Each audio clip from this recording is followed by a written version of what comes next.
And unfortunately, I want to deal with a couple of misconceptions when it comes to Allah subhanahu wa ta'ala, of us living here in the West.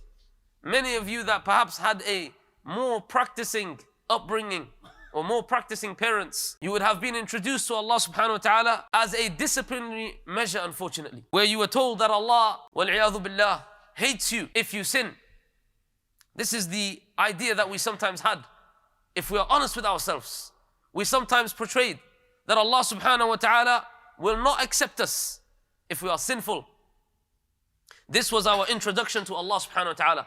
This was our perhaps first impression as a child of Allah subhanahu wa ta'ala.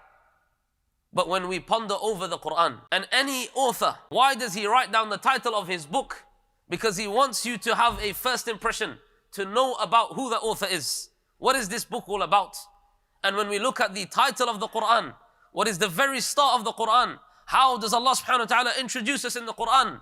Bismillahir Rahmanir Rahim. In the name of Allah, who is Ar-Rahman, Ar-Rahim. That is how Allah subhanahu wa ta'ala wanted to introduce His creation to Himself.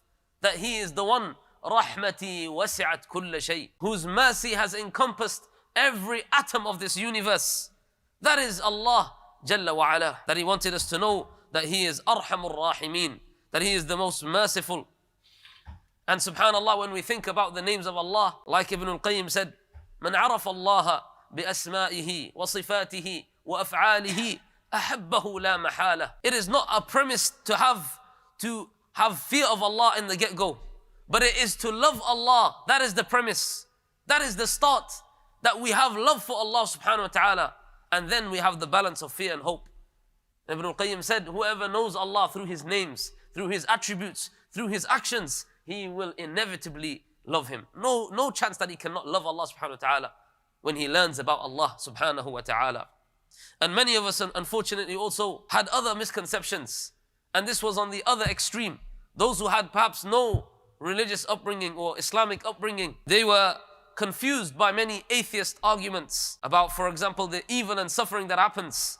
And many of them, it happened to them on a personal level, where they were afflicted by something. And they said, how is it possible that this is a Lord that has mercy? And they do not realize that this is Allah, who is Al-Latif.